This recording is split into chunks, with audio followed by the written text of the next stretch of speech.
আশ্চৰ্যবোধ কৰিছোঁ এনেধৰণৰ ব্লাণ্ডাৰ এটা কংগ্ৰেছে কৰিলে। আৰু আমি এটা মানে এটা লজ্জাবোধৰ কথা যে অসম শব্দটো জড়িত থাকে নহয়, অসম কংগ্ৰেছৰ সভাপতিজন তেখেতৰ পৰিয়ালটোৰ 4জন সদস্যৰ ভিতৰত 3জনেই বিদেশী ৰাষ্ট্ৰৰ নাগৰিক, গৌৰৱী নাগৰিক।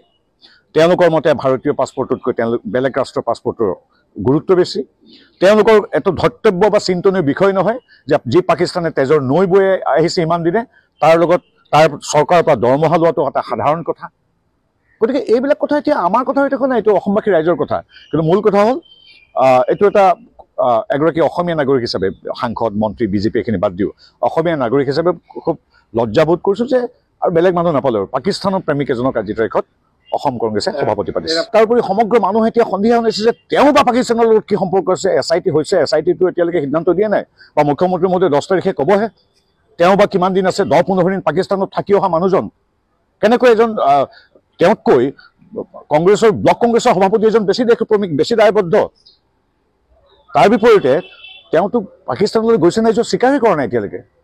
আৰু তেওঁ যদি আমি 10 ছেপ্টেম্বৰত গম পাওঁ যে হয় তেওঁ 10-15 দিন থাকি আহিছে, তাতকৈ কিবা ডাঙৰ কথা থাকিব পাৰেনে? তেওঁ পৰিয়ালৰ সদস্য এতিয়া যি চৰ্চা চলি আছে যে 20 বাৰমান গৈছে পাকিস্তানলৈ।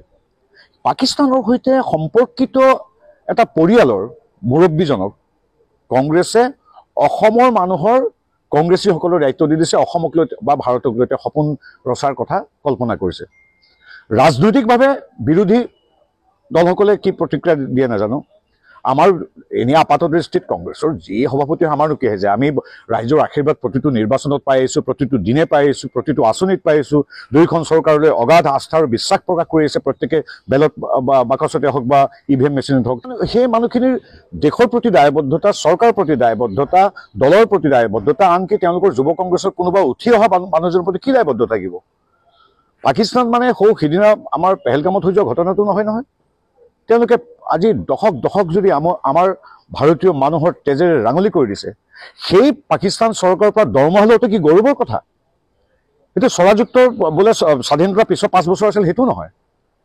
বিগত বেলেগ নালাগে, বিগত 30 বছৰ সহস্ৰ মানুহক তেওঁলোকে গুলীয়াই গুলীয়াই হত্যা কৰিছে। 40 জন, 50 জন, 60 জন মানুহ যিদৰে চিৰিয়েল ব্লাষ্টৰ লগত তেওঁলোক জড়িত, ঠিক সেইদৰে মুম্বাইৰ বোমা বিস্ফোৰণৰ, তাজ হোটেলৰ পৰা আদি কৰি বোমা বিস্ফোৰণৰ সৈতে জড়িত মানুহ গুলীয়াই গুলীয়াই হত্যা কৰিছিল।